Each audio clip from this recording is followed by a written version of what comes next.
नमस्कार, India top news में आपका स्वागत है। कुलपति प्रोफेसर कल्पलता पांडे ने रचा इतिहास। उत्तर प्रदेश बलिया जिले में राज्यपाल आनंदीबेन पटेल ने कहा कि जननायक चंद्रशेखर विश्वविद्यालय ने अपने छोटे से जीवन काल में ही कई महत्वपूर्ण कार्य किए हैं जो प्रशंसनीय। सीमित संसाधनों और कोरोना से उत्पन्न कठिन परिस्थितियों के बावजूद जननायक चंद्रशेखर विश्वविद्यालय ने निर्धारित समय सीमा के अंदर नकलविहीन परीक्षा कराई, समय से परीक्षा फल घोषित किया। कुछ पाठ्यक्रमों में सबसे पहले परीक्षा फल घोषित करके इस विश्वविद्यालय ने प्रदेश भर के विश्वविद्यालय के समक्ष एक अनुकरणीय उदाहरण प्रस्तुत किया है। कुलपति प्रोफेसर कल्पलता पांडे ने जननायक चंद्रशेखर विश्वविद्यालय में 11,000 दिए जलाए। ऐसा पहली बार हुआ जो आज तक इस विश्वविद्यालय में नहीं हुआ। ऐसा नजारा विश्वविद्यालय में देखने लायक है। कुलपति प्रोफेसर कल्पलता पांडे की मेहनत और ईमानदारी एक मिसाल कायम कर रही है। उसमें संगोष्ठी का शुभारंभ हुआ और जिसमें वर्तमान परिप्रेक्ष्य में जननायक चंद्रशेखर विश्वविद्यालय की भूमिका, चुनौतियां एवं संभावनाएं इसका टॉपिक था। इसमें गवर्नर मैडम इसके साथ जुड़ी, उन्होंने उद्घाटन किया संगोष्ठी का भी, और साथ में जो लिविंग लेजेंड ऑफ बलिया नाम से एक वेबसाइट हम लोगों ने शुरू की है, उस वेबसाइट का भी आज लोकार्पण उन्होंने किया। और बहुत ही अच्छी तरह से कार्यक्रम संपन्न हुआ और गवर्नर मैडम ने जो कुछ भी सुझाव दिए, महिलाओं के पोषण से लेकर उनकी सुरक्षा से लेकर उनकी शिक्षा को, और उन्होंने फार्मर्स के लिए, किसानों के लिए भी बहुत सी नई नई बातें सुझाई। हम लोग पूरा प्रयत्न करेंगे कि हम लोग इसको अमल करें और जो मैडम ने कहा है उस रास्ते पर आगे बढ़ें। 12:30 बजे से फिर हम लोग की ये जो संगोष्ठी था उसका प्रथम सत्र और समापन सत्र दोनों एक साथ ही हुआ। और उसमें जो है वो आनंद स्वरूप शुक्ल जी जो हमारे माननीय राज्य मंत्री हैं ग्राम विकास के, और साथ में चंद्रशेखर जी के पुत्र और सांसद राज्यसभा श्री नीरज शेखर जी भी मुख्य अतिथि के रूप में उपस्थित थे, आनंद जी विशिष्ट अतिथि के रूप में। और बहुत अच्छा कार्यक्रम हुआ और साथ में जो पुरस्कार वितरण हुआ बच्चों का, उनको पुरस्कार भी दिए गए, और जो छूट गए हैं बच्चे उनको यहाँ पर फिर एक दिन बुला के उनको पुरस्कृत कर दिया जाएगा। तो इस तरह से 3 दिवसीय समारोह का समापन दीप प्रज्वलन से हुआ। और मैं अपने एनसीसी, एनएसएस और रोवर्स रेंजर्स विंग को बहुत बहुत साधुवाद देती हूँ, बहुत धन्यवाद देती हूँ कि इन लोगों ने, हमारा 5100 का लक्ष्य था और यहाँ 11,000 दिए जलाए गए और उससे भी ज़्यादा, और बहुत सुंदरता के साथ जलाए गए। पूरा परिसर जगमग कर उठा और अंधकार दूर हो गया, अज्ञान का अंधकार भी और प्रकाश भी चारों तरफ। आज जो दिए जलाए गए हैं, इसका श्रेय किसको ना पहली बार इस तरह किया गया है? हाँ, जहाँ तक मुझे मालूम है पहली बार किया गया है। मैं ज़्यादा तो जानती नहीं हूँ, फरवरी से आई हूँ, लेकिन अभी मुझे किसी ने बताया नहीं कि यहाँ कभी दिए जलाए गए थे। पहली बार जलाए यहाँ पर, तो इसलिए बहुत अच्छा। दिया जो है वो हमेशा कुछ संदेश देता है। जब दीपक जलता है तो संदेश देता है। अंधेरा मिटाने के लिए बहुत प्रयत्न नहीं करना चाहिए, बस एक दीपक जला देना चाहिए, अपने आप अंधकार मिट जाता है। अंधकार को मिटाने में जो लोग जीवन भर अपनी ऊर्जा व्यर्थ करते हैं वो ज़्यादा अच्छा नहीं है, बल्कि अपनी ऊर्जा को पूरी तरह से प्रकाश की तरफ आलोकित करने के लिए लगाना चाहिए जगत को। और मैं ये मानती हूँ कि अगर कोई खराबी की लाइन खींची हुई है तो अच्छाई की लाइन उससे बड़ी खींच देनी चाहिए। खराबी की लाइन को मिटाने के चक्कर में नहीं पड़ना चाहिए ज़्यादा, और अपनी ऊर्जा सकारात्मक रूप से, एक अच्छी सकारात्मक ऊर्जा के लिए लाइन खींचने में लगानी चाहिए।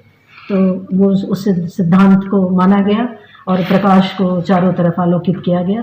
मैं ये चाहती हूँ कि ये प्रकाश जो है वो ज्ञान के प्रकाश में परिवर्तित हो और विश्वविद्यालय ज्ञान के क्षेत्र में बहुत आगे बढ़े, समृद्ध हो। जो ये दिए जलाए गए हैं मैडम, क्या ये हर साल स्थापना दिवस पर जलाए जाएंगे?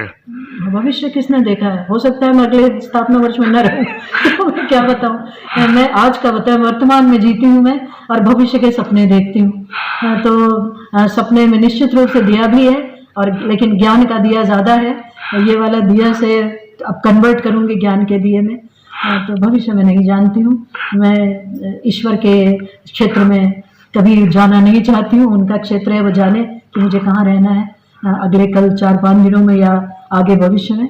आज का मैं जानती हूँ, वर्तमान में अभी मैं यहाँ बैठी हूँ, कुलपति हूँ, और निश्चित रूप से इस दिए को जो प्रकाश है उसको ज्ञान के प्रकाश में बदलूंगी। तो शायद हम लोग जानकारी के अनुसार प्रदेश में तमाम विश्वविद्यालय हैं, तो शायद इसी तरह जो कार्यक्रम आज हुआ है शायद कहीं विश्वविद्यालय हुआ होगा। तो क्या आपको कहाँ से इसकी प्रेरणा मिली?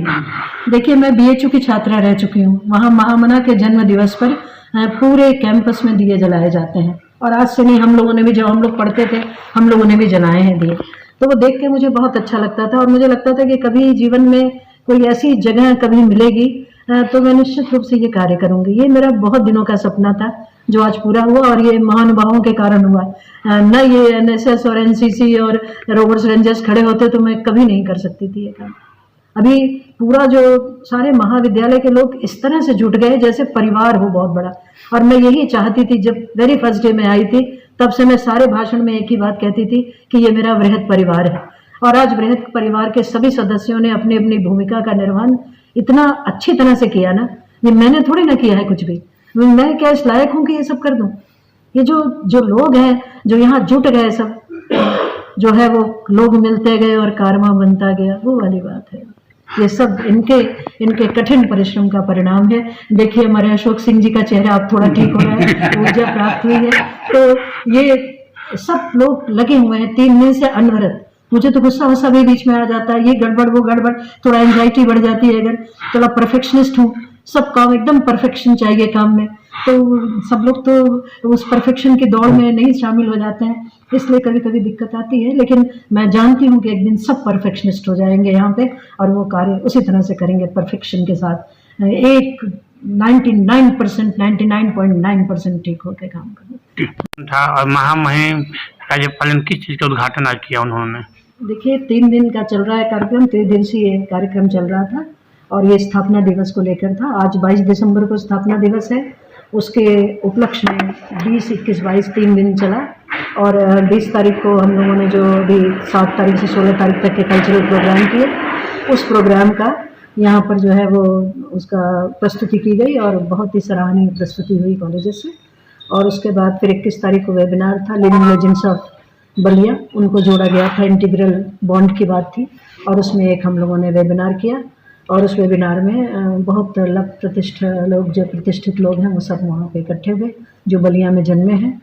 और हमारे जो माननीय उप मुख्यमंत्री जी हैं प्रोफेसर दिनेश शर्मा जी, उन्होंने उसका उद्घाटन किया और बहुत सफल वेबिनार रहा। और बहुत से लोग आगे आए, जैसे प्रोफेसर हरिवंश जी ऐसे लोग, अमिताभ कांत जी ऐसे लोग, और DRDO के साइंटिस्ट, सीनियर साइंटिस्ट, बहुत लोग आए और जिन्होंने आगे बढ़ के ये कहा कि बलिया के लिए हम लोग कुछ भी करने को तैयार हैं, जो आप चाहिए वो हम आप लोग को देने को तैयार हैं। तो एक बहुत बड़ा आश्वासन है, एक बहुत बड़ा समूह हम लोग के साथ जुड़ा। करीब 70 हमारे लिविंग लेजेंड्स हो गए हैं, और कुछ लोगों का नाम लोगों ने सुझाया है और उनको भी हम जोड़ेंगे, जैसे पंडित कृष्ण बिहारी मिश्र जी हैं, और भी 1-2 नाम आए, हरिवंश जी ने उन नामों को दिया है। तो उस तरह से हम लोग का एक बहुत बड़ा एक वृहद परिवार हमारा विश्व भर में, जैसे वसुधैव कुटुंबकम की जो अवधारणा है, उससे जो है पूरे विश्व भर में हमारा परिवार जो है इस समय बलिया सिरमौर बना हुआ है पूरे विश्व का। और हम लोगों को, बलिया के लोग, हम लोग माने बलिया के लोगों को राह दिखा रहे हैं, चाहे वो कृषि के क्षेत्र में, चाहे मेडिसिन के क्षेत्र में, चाहे अनुसंधान के क्षेत्र में, चाहे न्यूक्लियर साइंस के क्षेत्र में, बायोकेमिस्ट्री के क्षेत्र में, बायोटेक्नोलॉजी के क्षेत्र में। हम लोग एक झंडा गाड़ने में लगे हुए हैं अपना, और उसमें हमारे रिटायर्ड जज भी हैं, रेलवे बोर्ड के चेयरमैन भी श्री विनोद यादव जी, बहुत लोग, हमारा बहुत बृहद परिवार है जो जुड़ा हुआ है। और कुछ लोग उत्सुक हैं कि हमसे जुड़ें। ये एक बहुत खासियत है कि वो लोग जो भी सुन रहा है वो चाहता है हम लोगों से जुड़ जाना। तो इतना अपनत्व और बहुत प्रेम से, बिना किसी बात के, बिना किसी शर्त के प्रेम से जुड़ जा रहे हैं। और ये प्रेम का संबंध दीर्घ जीवी होता है, बहुत दिनों तक चलता है, और उस तरह का संबंध हमारे साथ दिख रहा है। आज का जो था वो और हमारे बलिया जो है वो भी दिखाएगा कि परफेक्शन के साथ कैसे काम किया जाता है। सब्सक्राइब करें इंडिया टॉप न्यूज चैनल और बेल आइकन दबाना ना भूलें। इंडिया टॉप न्यूज अपने क्षेत्र की खबरें सबसे पहले पाएं।